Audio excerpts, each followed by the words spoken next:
చెప్పలేమని. నా నియోజకవర్గం మీద ఎందుకు కక్ష కట్టినామని నేను అడుగుతున్నా. నేనేమో 1,00,000 ఎకరాలు సేకరించలే.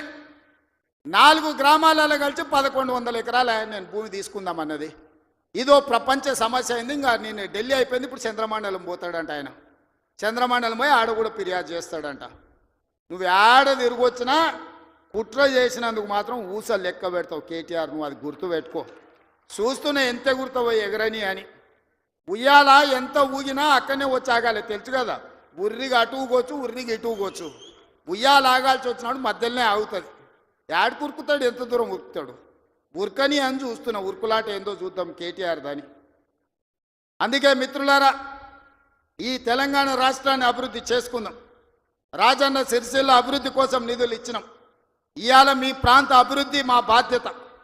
10 సంవత్సరాలలో ఈ తెలంగాణను ఒక గొప్ప అద్భుతమైన అభివృద్ధి చెందిన రాష్ట్రంగా తీర్చిదిద్దుకుందాం. తెలంగాణ రైజింగ్. ఈ దేశంలోని ఏ రాష్ట్రమైనా తెలంగాణను చూసి కాపీ కొట్టాల్సిందే, తెలంగాణ రాష్ట్రాన్ని చూడడానికి రావాల్సిందే. ఆ విధంగా మనం అభివృద్ధి చేసుకుంటూ ముందుకు వెళ్దాం.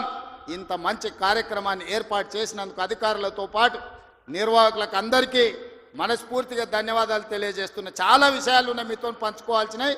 వస్తానే ఉంటా, మిగతా విషయాలు మాట్లాడుతూనే ఉంటా. చివరిగా చంద్రశేఖరరావు గారికి మాత్రం ఒక మాట చెప్తున్నా. అసెంబ్లీకి రా స్వామి, రా, వచ్చి కూర్చుందాం. రా, నీ 80,000 పుస్తకాలు ఏం చదివినావు మాట్లాడదాం. ఒక్కసారి రావే స్వామి, వస్తే రోజంతా చర్చ చేద్దాం. చేస్తే ఏందో తెలుస్తుంది లెక్క.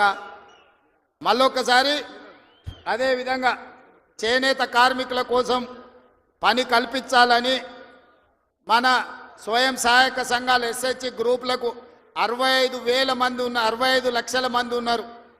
1,30,00,000 చీరలు స్వయం సహాయక సంఘాలకు సంవత్సరానికి 2 చీరలు ఈరోజు మంచి క్వాలిటీతో ఇచ్చి ఆడబిడ్డల ఆత్మగౌరవంతో ఉండే విధంగా నిర్ణయం తీసుకున్నాం. ప్రతి ఆడబిడ్డలకు 2 చీరలు ఇస్తాం. ఇక్కడుండే మా వాళ్లకు ఓన్లీ పవర్లూమ్ నుంచి కాకుండా మన పాలిస్టర్ అండ్ కాటన్ మిక్స్డ్లో చీరలు తయారు చేయండి. మంచి చీరలు వాళ్ళకి ఇద్దాం. ఆత్మగౌరవంతో బ్రతికే విధంగా తెలంగాణను ముందుకు తీసుకెళ్దామని తెలియజేస్తూ మీ అందరి దగ్గర సెలవు తీసుకుంటున్న. ధన్యవాదాలు మిత్రులారా. మన రేవంత్ అన్న పేద ఇంటికి పండుగ తెస్తాడు.